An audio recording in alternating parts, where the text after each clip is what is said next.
స్వచ్ఛత అంటే నందిని. నందిని పాలు మరియు పెరుగు. నమస్తే రమ్మగారు. నమస్తే జయ. రమ్మగారు, చందమామ కథ ఒకటి చెప్తారా? చెప్తాను జయ. పూర్వమట ఈ సహ్యాద్రి పర్వతాలు అవి కొండలు ఉన్నాయి కదా, అక్కడ కొంతమంది రాక్షసులు ఉండేవాళ్ళట. అయితే వీళ్ళు ఈ రాక్షసులు చాలా మంది ఉండేవాళ్ళు. క్రమంగా అటటటట పోయారు. వాళ్ళు కూడా తగ్గిపోయారు. మరి రావణాసురుడి తర్వాత అందరు తగ్గిపోలే. అవునవును. క్రమంగా ఈ మన చూడు రావణాసురుడి తర్వాత అంటే త్రేతాయుగం తర్వాత ద్వాపర యుగంలో రాక్షసుల గుంపు ఎంత? చిన్న గుంపే. చిన్న గుంపే. ఈ కంసుడి దగ్గర కొంత గుంపంతా పోయింది. తర్వాత ఇంకా హిడింబాసురుడు, ఆలంబాసురుడు అలాంటి వాళ్ళు ఇద్దరు ముగ్గురు మిగిలేరు. హిడింబాసురుడి చెల్లెలే హిడింబ, ఆవిడ కొడుకే ఘటోత్కచుడు. అంతేగా కొద్ది కొద్దిగా ఉన్నారు. మనం రాక్షసుల లెక్కలో వేసుకోవాలి. రాక్షసుడే, తల్లి రాక్షసి కదా. అంతేనా? ఆయన పూర్తిగా మనిషి లక్షణాలు లేవుగా హిడింబ. ఘటోత్కచుడికి మనకి మన మాయాబజార్ సినిమా వల్ల ఘటోత్కచుడు మన జిగిరి దోస్తగా కనపడతాడు. హీరో అయిపోయాడు మనకి జిగిరి దోస్తే గానీ రాక్షస మాయలు అవి ఉన్నాయి అతనికి. కానీ గుడ్ క్యారెక్టర్ కదా. క్యారెక్టర్ గుడ్డు అంటే ఒక మాదిరిగా గుడ్ అని చెప్పాలి. అదేలేండి, మాయాబజార్ పాండవుల కుమారుడు కాబట్టి మనుషులతోటి ఆయన ఏమి దుర్మార్గంగా ఉన్నట్టు అట్లా పెద్దగా ఏం కనపడదు మనకి. ఆయన భార్య కూడా రాక్షసే. అవునా? మరి రాక్షస జాతులని మనుషులతో పెరగలేదు కదా ఆయన. తల్లితో పాటు ఉండిపోయాడు. రాక్షస తల్లి ఆయన ఉన్నారు. వాళ్ళ రకం తక్కువ రాక్షసులు. మన కంసుడితోటి చాలా మంది వెళ్ళిపోయారు. తర్వాత కొద్ది కొద్దిగా మిగిలేరు. అక్కడక్కడ జాతులు చాలా తక్కువ. మన యుగాలు వచ్చేసరికి ఇంకా తగ్గిపోయింది. వాళ్ళకి ప్రవృత్తులు కూడా కొంత ఏవో కొంత భీకరాకారాలు అలాంటివి ఉండేవి. మన కథల్లో అక్కడక్కడ ఒక రాక్షసులు కనిపిస్తారు, వాళ్ళ కొద్ది మంది. ఈ రాక్షసుడు ఒకడు పైన ఉండేవాడు ఆ కొండ మీద. కింద కొండను అనుకుని చాలా పల్లెలు ఉండేవి. ఇతను ఏం చేసేవాడు, ఈ రాక్షసుడు కిందకు వచ్చి ఈ ఊళ్ళలో ఉన్న వాళ్ళ దగ్గర పడి, ఇవాళ నాకు అన్నం పెట్టండి, ఇవాళ నాకు కూర వేయండి, ఇవాళ నాకు పప్పేయండి అని తినేవాడు. వీళ్ళవే ఏవో వస్తువులు లాక్కెళ్ళిపోయేవాడు. వాడి పెద్ద భారీ పర్సనాలిటీ, వాడి భీకరమైన బలము, వాడి వదరబోత్తనము, వాటితోటి జనాలు ఏం చేయలేక ఊరుకునేవాళ్ళు. ఇదే కాకుండా వాడితో ఇంకొక బెడదుండేది. వాడు మహాకాయుడు. కింద నుంచి ఆడపిల్లని ఎవరో మీ పిల్ల నుంచి నాకు పెళ్లి చేయండి అని ఆ పిల్లని తీసుకునేవాడు. పిల్లని తీసుకుంటే వీడు అమిత తిండికి, వాడికి కావాల్సిన సారా కాచటానికి, వాడి ఇంట్లో పనులకి చచ్చిపోయేవాళ్ళు.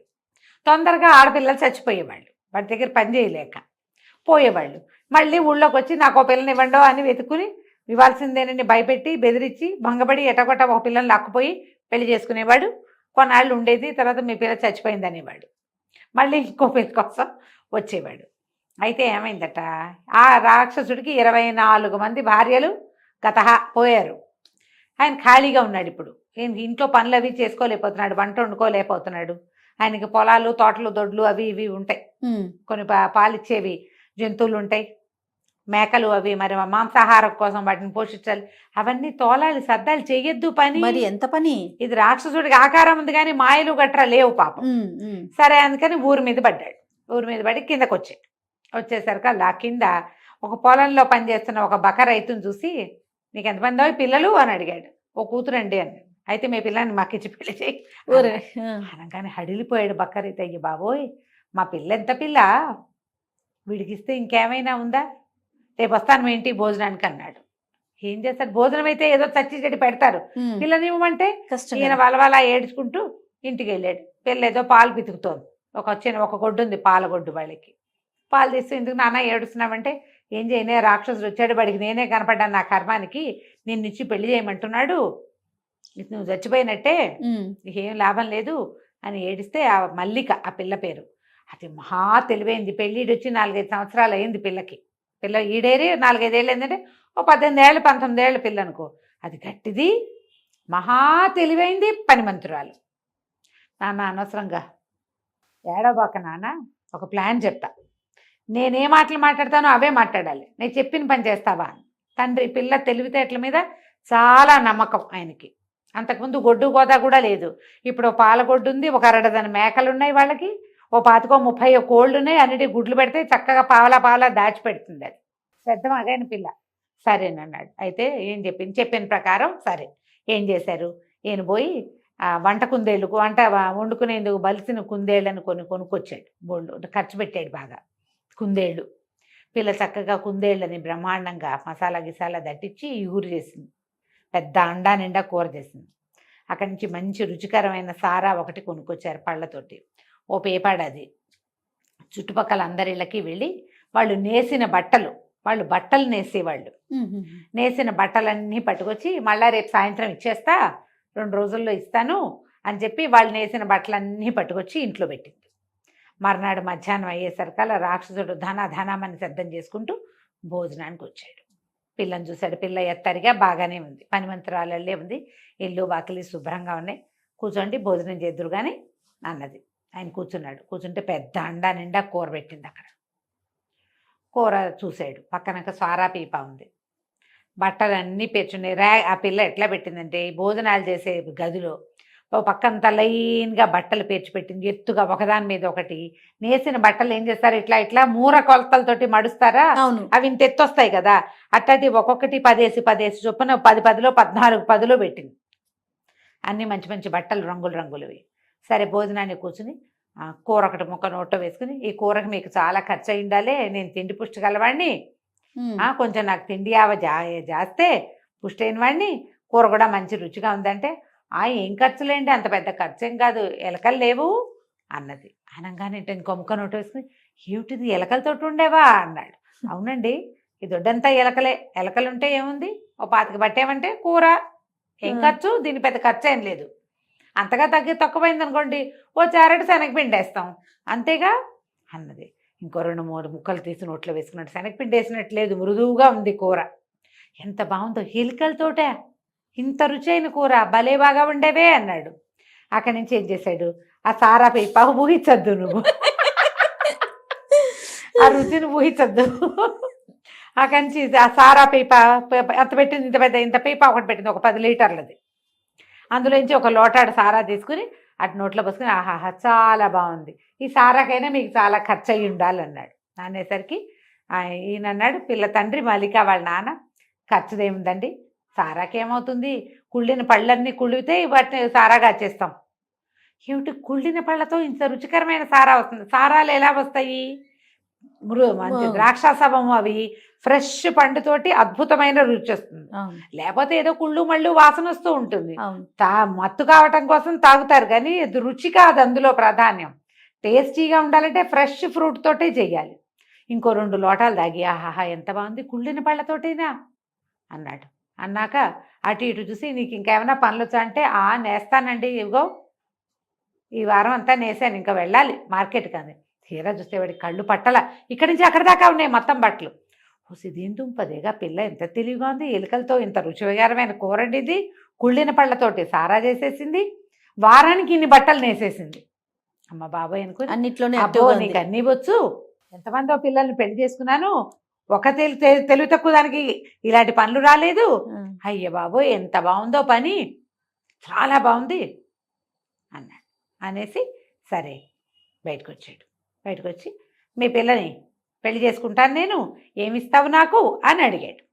అడిగేసరికల్లా వాళ్ళ నాన్న మొహం చిట్లిచ్చి, మేమివ్వటం ఏంటండి, మా పిల్ల చాలా పనిమంతురాలు, మామూలు పనిమంతురాలు కాదు అది, దాన్ని కనుక ఎవరికైనా పెళ్లి చేశానంటే నాకు ఎంత నష్టం వస్తుందో, నాకు కూరల ఖర్చు, పళ్ళ ఖర్చు, సారా ఖర్చు, బట్టల ఖర్చు, అన్నీ ఖర్చులే. ఆ పిల్లని పెళ్లి చేయటం అంటే డబ్బులు తీసుకుని కానీ చెయ్యను నేను. మా ఊళ్ళో షావుకారు గారికి భార్య పోయింది, పిల్లని ఇవ్వమని వెంబడబడుతున్నాడు, నా ఎత్తు ధనం పోసినా నేను ఇవ్వనన్నాను అనేసరికల్లా రాక్షసుడు అన్నాడు, ఏంటి డబ్బులు అడుగుతావా నన్ను, మీ పిల్లని రేపొద్దునే ఎత్తుకుపోతే నీకు దిక్కులేదు తెలుసా అన్నాడు. డబ్బులు ఎందుకు అడుగుతాను, నన్ను ఎట్లా అడుగుతావు, షావుకారు అంటే మనిషి కాబట్టి భయపడతాడు, నేను రాక్షసుడిని, నాకేం భయం, అవును, పిల్ల ఎత్తుకుపోతా అన్నాడు. ఎత్తుకుపోతా అంటే ఆయన అన్నాడు, మల్లిక వాళ్ళ నాన్న, ఓహో మీకు మా అమ్మాయి సంగతి తెలియదండి, మహామకురు అది, దాన్ని ముద్దుగా బంగారు తల్లిగా చెప్పి ఏమైనా చేయించవచ్చు, ఒక్కసారి దానికి కోపం వచ్చినా, కష్టంతో వచ్చినా, ముక్కలుగా కోసినా పని చేయదు, అది కోపం వచ్చిందంటే ఇక అంత పట్టు అని, అంతే, దాంతో ముద్దుగా చేయించుకోవాలి, మీరేమిస్తారో చెప్పండి అనగానే బాగా ఆలోచించుకొని ఓ అమౌంట్ చెప్పాడు. చెప్తే నేను ఒప్పుకోలే, ఆ అమౌంట్కి అయితే కుదరదండి, మా పిల్లని వారానికి ఒప్పుకోవటం ఇంటికి పంపించగలను ఆ డబ్బులకి అంతే, దాన్ని శాశ్వతంగా మీకు పెళ్ళంగా పంపించాలంటే 1 ఇంటూ వారం అంటే 1x7 చేయాలి మీరు, అంత చేస్తే ఏమైనా చూస్తానన్నాడు. ఇక పెంచుకుంటూ పెంచుకుంటూ పెంచుకుంటూ పోయాడు. రాక్షసుడు అనుకున్నాడు, బాగుంది, ఎంతో బాగుంది, మరి ఈ పిల్లని కనుక చేసుకుంటే తిండి ఖర్చు తగ్గిపోయింది, సారా ఖర్చు తగ్గిపోయింది, పైగా ఊపర్సే ఏమంటారు సోనేపే సుహాగా లాగా బట్టలు వేసేస్తుంది, అది బంగారంగా పై ఎత్తున బరి కదా. అక్కడి నుంచి మనకు బోళ్ళని గొర్రెలు ఉన్నాయి కొండ మీద, గొర్రె బొచ్చుతోటి శుభ్రంగా తివాసీలు గొంగళ్ళు కూడా నేసేస్తుంది పిల్ల. ఎంత డబ్బు!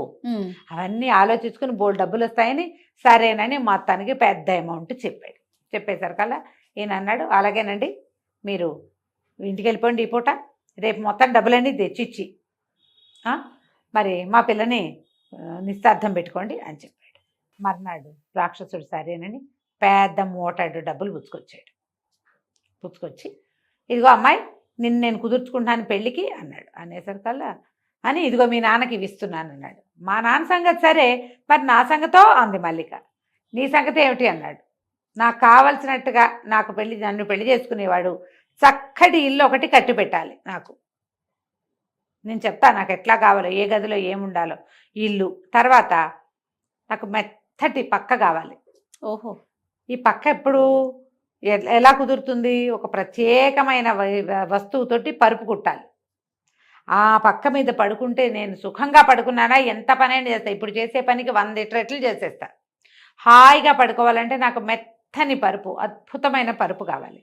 ఆ పరుపు కుట్టాలి అంటే ముసలి మన రాక్షసుడు అన్నాడు, ఏముందిలే, దీనికి ఇల్లు కట్టిస్తే ఆ ఇంట్లో మనమేగా ఉండబోయేది, అంతేగా, అలాగే నేను బ్రహ్మాండంగా కడతాను ఇల్లు అని చెప్పేసి నది ఒడ్డున చక్కటి ఇల్లు దుంగలతోటి కర్రలతోటి అవి ఇవి అన్నీ వాడే కొండ మించి మోసుకొచ్చేసి టపా ఇల్లు కట్టించేసాడు. ఇప్పుడు మన మల్లికి పోయి ఇల్లు చూసి వచ్చింది. ఈ ఇల్లు ఎంతో బాగుంది, కొండ కింద ఇల్లు. సరే, ఇప్పుడు నాకు పరుపు కావాలి కదా. ముసలమ్మ బాతీకలు పీకుతుంది. ముసలమ్మ ఈకలు పీకినప్పుడు వచ్చి బాతీకలన్నీ ఏరి దాంతో నాకు పరుపు తయారు చేద్దుగాను నువ్వని చెప్పింది.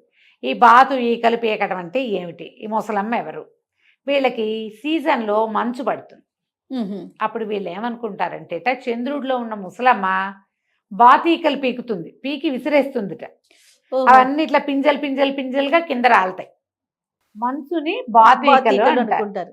సరే, నువ్వు బాతీకలు పీకే సమయానికి రా, నా పరుపు చేసి పెట్టు. ఆ పరుపు గనక నాకు సుఖంగా నచ్చిందా రేపే మన పెళ్ళి. ఓహో, ఈ రాక్షసుడు ఏమనుకున్నాడు, 4 నెలలు ఆగుదాం, ఏముంది మంచు పడేదాకా అని సరేనన్నాడు. ఇల్లు కట్టి తయారు చేసి పెట్టాడు. ఈ మల్లికి పోయి ఆ ఇంట్లో ఉండటం కూడా మొదలుపెట్టేసింది. ఆ ఇల్లు దాందైపోయింది. అక్కడి నుంచి మంచు పడ్డం మొదలుపెట్టింది. ఈ లోపల ఈ మల్లికి ఏం చేసింది, పెద్ద గుడ్డ సంచి ఒకటి కుట్టి పెట్టుకుంది సిద్ధంగా పరుపుకి. ఈ వీడొచ్చాడు రాక్షసుడు కిందకి. సన్నగా మంచు పడుతోంది, బాతీకలన్నీ పడుతున్నాయి కదా, అవన్నీ ఏరి సంచిలో వేయమంది. వంగి లేచి ఏరటం అంటే సింపులా పని, వీడు వేసినట్టే కరిగిపోతోంది. చివరికి మొత్తానికి ఆ రోజు సాయంత్రానికి ఆ పరుపు నిండింది. నిండాక ఈ అమ్మాయి ఏం చేసింది, దాని అంచులు మడిచి టకటకా చేత్తో కుట్టేసి పరుపుని లోపల లాక్కుపోయి, ఆ మంచు వేసిన పరుపుని లోపల లాక్కుపోయి ఒక చోట పెట్టి దాని మీద 2-3 బొంతలు పరిచి, ఈ రాత్రికి నువ్వు ఇక్కడే పడుకో, అదెంత సుఖంగా ఉందో నువ్వు తెలుసుకుంటే రేపొద్దున మనం పెళ్లి చేసుకుందామంది. ఓ, మరి పిలిచింది కదా, సరేనన్నాడు. పైగా తను కుట్టిన పరుపు, తను ఏర్పాటు చేసిన పరుపు, పొద్దున్నుంచి సాయంత్రం దాకా ఆ మంచు పింజలు ఏరి వేళ్ళు కాళ్ళు కొంకర్లు వాడికి. వంగి లేచి చేయదు, ఎందుకు వంగాలి వెయ్యాలి. సరే, మంచం మీద ఆ పరుపు మీద పడుకున్నాడు. 1 గంట గడిచేసరికి వీడికి తెలిసింది పరుపు చల్లగా ఉంది. రెండోది ఏమిటో తడిగా కూడా ఉందేమో అని అనిపిస్తోంది. ఎటు తిరిగినా పరుపులోంచి వెచ్చదనరాల. బయట మంచు పడుతుంటే లోపల మంచు పరుపు మీద పడుకున్న వాడి పరిస్థితి ఎట్లా ఉంటుంది? అటు దొర్లి ఎంత దుంపదెంచుకున్నా ఆ పక్క వెచ్చబడదే. ఆ పైన బొంతలు లాక్కుని కప్పుకుంటున్నాడు. ఆ బొంతలు ఉన్నది దేని మీద? మంచు మీద. ఆ పక్క నుంచి చల్లదనం, ఈ పక్కన చల్లదనం. వాడికి పక్కటెముకలు, భుజాలు, కాళ్ళు అన్ని పిచ్చ నొప్పులు చేసేసినాయి. పైగా రాత్రంతా పగలలా వంగి లేచి ఉన్నాడా, వీపు పట్టేసింది, పక్కటెముకలు నొప్పులు, బోన్స్ అన్ని జాయింట్లన్నీ నొప్పులు వచ్చేసినాయి. తెల్లవారి లేచి నుంచుంటే అసలు వాడి వల్ల కాల. ఎటాగో ఈడ్చుకుంటూ కొండ మీదకి వెళ్ళాడు. ఈ పరుపు మీద పడుకున్న నా పరిస్థితి ఇదైతే రేపొద్దున అదేం పని చేస్తుంది? నేనే ఇట్టమన్నాను. ఈ మల్లికను తెచ్చుకుంటే సుఖం లేదనిపించడం మొదలుపెట్టింది. అసలు ఆ ఒళ్ళు స్వాధీన పడలా. ఎవరికైనా మనసు చల్లదనం రాక్షసుల్ని కూడా లొంగదీసేస్తుంది. సరే 2 రోజులు 3 రోజులు అయ్యాక వీళ్ళకి తెలుసు వాడికి ఏం జరిగిందో. వాళ్ళ ప్లాన్ అదే కదా. అదే ఈ మల్లిక వాళ్ళ నాన్న వెళ్ళి, ఏమండి మా పెళ్లి కూతురు సిద్ధంగా ఉంది, ఆ పరుపు ఎంతో బాగా కుట్టేట మీరు వస్తే పెళ్లి చేసుకుంటానంటోంది, మా అమ్మాయి సిద్ధంగా ఉందంటే, ఇప్పుడు నా వల్ల కాదు, తర్వాత వస్తానన్నాడు. అనేసరికల్లా సరే అని వెళ్ళిపోయాడు. మళ్ళీ 4 రోజులకు వచ్చాడు. ఏమండి వచ్చి పెళ్లి చేసుకుంటారా అన్నాడు. అనేసరికల్లా రాక్షసుడు అన్నాడు, పెళ్ళొద్దు గిల్లొద్దు, నా వల్ల కాదు, నేను చేసుకోను మీ పిల్లని పెళ్ళి, వెళ్ళిపో అన్నాడు. అనేసరికల్లా మల్లిక వాళ్ళ నాన్న అన్నాడు, అదేంటండి మీరు పెళ్ళికి ఒప్పుకున్నారు, ఊళ్ళో వచ్చిన సంబంధాలన్నీ తిరగొట్టాను నేను, ఇప్పుడు మానేసుకుంటే ఏమిచ్చి మానిపిస్తారో చెప్పండి. ఏదైనా ఇస్తే మాన్నట్టు, లేకపోతే మా పిల్ల మీ ఇంటికి వచ్చేస్తుంది, చెప్పు ఏమిస్తావో చెప్పు. ఏం చేయాలో తెలియలే రాక్షసుడికి. ఇక విసుగు పెట్టి లోపలికి వెళ్ళి ఇంత డబ్బు మూట పట్టుకొచ్చి పెట్టాడు. లెక్క లేదు కొలత లేదు, పట్టుపో, మళ్ళీ నీ కిందకి రాను, నువ్వు పైకి రావద్దు, నీ పిల్ల వద్దు, నువ్వు వద్దు, నాకు శభాష్, నా వల్ల కాదు. అసలు వాడు వంగి లేవలేకపోతున్నాడు, కూర్చుంటే లేవలేడు, కాళ్ళు వేళ్ళు అన్నీ పట్టేస్తున్నాయి. 2-3 సీజన్లు గడిస్తే కానీ వాడు నార్మల్ అవ్వాల. ఈ లోపల మల్లిక చక్కగా కింద హాయిగా వాళ్ళ నాన్నకి ముందు ఇచ్చిన డబ్బు, తర్వాత ఇచ్చిన డబ్బుతోటి తండ్రికి 10 ఎకరాల పొలం కొంది, 10 పాడిగొడ్లు కొంది, 25-30 మేకలు కొన్నది. తమ ఆస్తి చూసి వచ్చిన ఒక మంచి పెళ్లి కొడుకుని పెళ్లి చేసుకుని రాక్షసుడు కట్టించిన ఇంట్లోనే హ్యాపీగా ఉండటం మొదలుపెట్టింది. ఇక రాక్షసుడు ఏనాడు దిగలా. వాడికి వృద్ధాప్యం వచ్చేసింది. నీకు కీళ్ళ నొప్పులతోటి వృద్ధాప్యం వస్తుంది. పాతకాలపు కథ అయినా ఇందులో ఎట్లా చెప్పారు చూడు, ఎవరైతే చల్లదనానికి ఇబ్బంది పడతారో వాళ్ళు ఏం చేయాలి, ఇట్లా చల్లదనాల్లో తిరిగారా ఓల్డేజ్ వచ్చేస్తుంది తొందరగా కదా. సూట్ కానివి చేయకూడదు. ఈ కథలో మార్గం మాటలవే కదా, అది సారాంశం. అది చాలా బాగుంది. కథ కంచికి మనం ఇంటికి. చాలా బాగుంది రమ్మ గారు. నమస్తే. నమస్తే.